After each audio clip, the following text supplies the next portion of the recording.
भगवान सभी कलाओं में पूर्ण है, लेकिन वस्तुतः भगवान सब कुछ जानने वाले। अच्छा, इनको ये भी पता था कि महाभारत का युद्ध जो होने वाला है उसमें जीत पांडवों के ही होना है। इन्होंने किया क्या, महाराज आज द्रौपदी को पकड़ करके, अच्छा देखो भगवान श्री कृष्ण भी स्वयं दासी का वेश धारण किए, स्त्री बने हैं, और स्त्री बन करके द्रौपदी को लेकर के जाते कब, अर्धरात्रि में, आधी रात को, आधी रात को जब बाबा भजन में लगते विष्णु पितामह, उस समय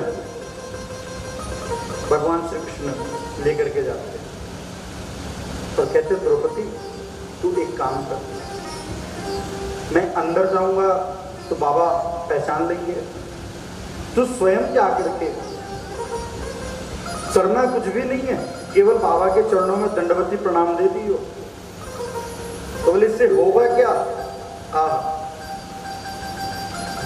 अरे खुद तो बाहर खड़े रहे, भीतर भेजा पंचाली को, यतिवर बाबा के चरणों में जाकर अपना मस्तक रख दो। अर्धरात्रि की बेला में बाबा की लगी समाधि थी। अच्छा, ये केवल भगवान श्री कृष्ण ही जानते कि आधी रात को विष्णु पितामह भजन करते, द्रौपदी को पकड़ करके लेके गए और कहते अर्धरात्रि की बेला में बाबा की लगी समाधि थी, मन हरि चरणों में रमता था, कहीं कोई ना आधी व्याधि थी। बाबा ने देखा चरणों में झुकती कोई सधवा नारी है, सधवापन को है दर्शाती, तन पे पड़ी रंगी साड़ी है। आशीर्वाद मुख से निकला, सौभाग्यवती तू रह बेटी, मेहंदी का रंग ये हाथों से तेरी कभी नहीं छूटे बेटी। अब तो कृष्ण को पूर्णतया विश्वास हो गया। हाँ, अब द्रौपदी कहती बाबा, सुनकर द्रौपदी ये बोल पड़ी, बाबा ये क्या फरमाते हो, अब कह बैठे हो तो और कहो, तुम सत्यव्रती कहलाते हो। मेरे 5 पतियों में से यदि एक भी मारा जाएगा, आशीष आपका बाबा ये क्या झूठा नहीं हो जाएगा। अरे कौरव पांडवों का युद्ध चलेगा, अगर मेरे 5 पतियों में से किसी एक का भी ना उद्धार होता है तो बाबा आपके वचन क्या झूठे नहीं हो जाएंगे। अपने आशीर्वाद को दे दिया, अब संभालने का कार्य भी आपका है। बाबा के होश आए, विष्णु पितामह पसीने पसीने हो गए, बोले ये है कौन, ये है कौन। अब आया होश पितामह को, हाथों से माला छूट गई, हरि के चरणों में लगी हुई वो क्लिष्ट समाधि टूट गई। अब तो होश आया बाबा को, मैं क्या बोल दिया। कहते द्रौपदी वो सब तो ठीक है, बोले बेटी तेरे प्रश्नों का उत्तर पीछे दे पाऊंगा, कल होगा क्या रणभूमि में निर्णय पीछे ले पाऊंगा। एक बात खटकती है मुझको, आश्चर्यचकित है कर डाला, बोलो पुत्री वो कहाँ छुपा इस समय यहाँ लाने वाला।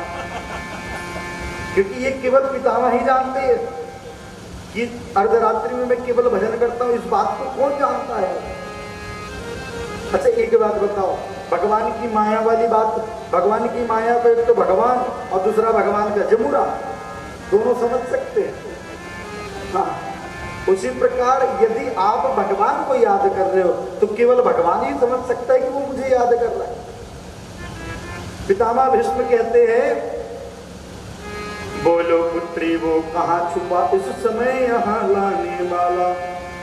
भगवान पितामह जान गए, विष्णु पितामह ये भगवान की नीति है। पितामह कहते हैं अरे बूढ़ा होने को आया है, अब तक गई नहीं चोरी, नित नई नीतियां रचता है, तेरी चोरी कभी मेरी चोरी। आगे बढ़कर जब देखा तो चौखट का रंग सुनहरा था, पीतांबर का घूंघट ओढ़े वहां खड़ा बांसुरी वाला था। अब महाराज पीतांबर पीले रंग की साड़ी लेकर के दुपट्टा डाल के दासी का रूप धारण करके कन्हैया विराजमान। द्रौपदी कहते द्रौपदी सुन, तेरी चरण पादुका को बाहर ही उतार। क्यों? बोले अंदर जाएगी पितामह जान जाएंगे ये राजमहल के चरण पादुका है, अपने बगल में उतरवाया है, द्रौपदी को अंदर भेजा है। पितामह कहते हैं आगे बढ़कर जब देखा तो चौखट का रंग सुनहरा था, पीतांबर का घूंघट ओढ़े वहां खड़ा बांसुरी वाला था। कहते हैं द्रौपदी का जूता था पीतांबर के कोने में, यहाँ लगे कन्हैया हंसने में, यहाँ लगे पितामह रोने में। नारायण चरणों में जाकर लिपट गए, छलिया छलने को आया है।